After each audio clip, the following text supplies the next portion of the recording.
danes za nič na svetu ne bi želel zamuditi te čudovite prireditve. Danes ni samo lep dan, ampak je tudi pomemben zgodovinski dan s pomembnim sporočilom za nas in zlasti za najmlajšo generacijo, za naše otroke med nami. Tukaj smo Slovenci in Evropejci, Italijani in Evropejci, tudi Furlani in Evropejci. Živimo en posebno lep čas naše skupne zgodovine, ki ni bila vedno lepa in prizanesljiva z nami, toda zdaj se zdi, da ne znamo ceniti vseh njenih dobrih razsežnosti.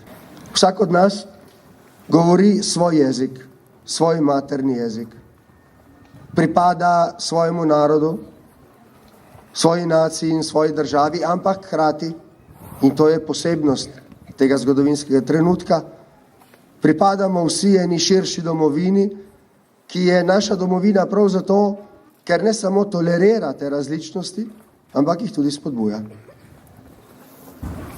Jezik je sidrišče vsakega naroda. Slovenski jezik je sidrišče slovenskega naroda, slovenske nacije.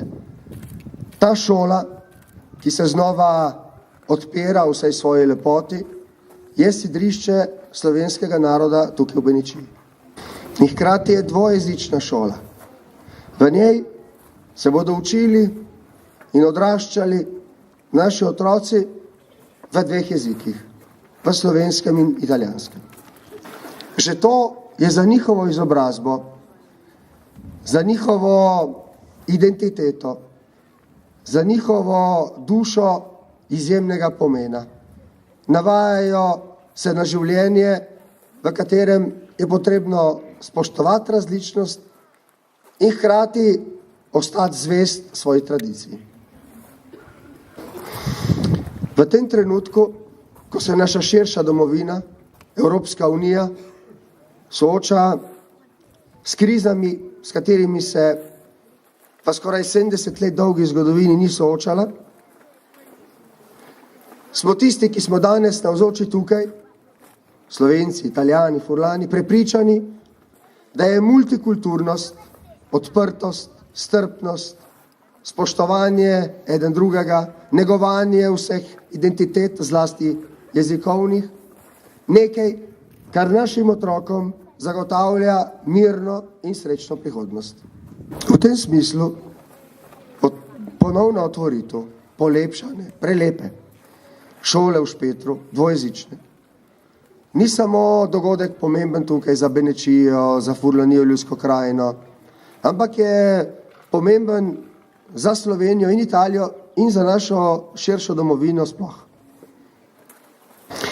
Je eno naše močno sporočilo, ki prihaja iz tega prekrasnega kraja in seže vse povsod po Evropi, da mi še vedno verjamemo in bomo verjeli v to idejo Združenih evropskih narodov in držav, ker je to bržkone, glede na vse zgodovinske izkušnje, ki smo jih imeli, najboljša izkušnja in edina, ki tem otrokom omogoča, kot sem rekel, mirno in varno življenje z obeti za to, da bodo lahko z različnimi talenti izsanjali vse svoje sanje.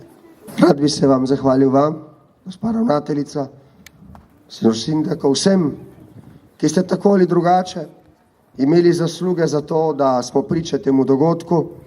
Preko sem vprašal gospo ravnateljico, ali želi, da kaj posebnega rečem, je rekla, da ne rečem tudi jaz eno veliko zahvalo vsem, ki so pripomogli, da smo danes priča temu dogodku in da je ponosna na njih.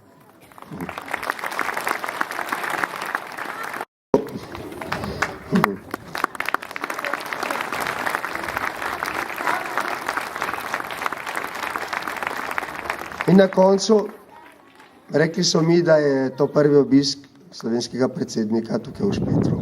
Ne more biti lepšega razloga za to. Čestitke, lep dan.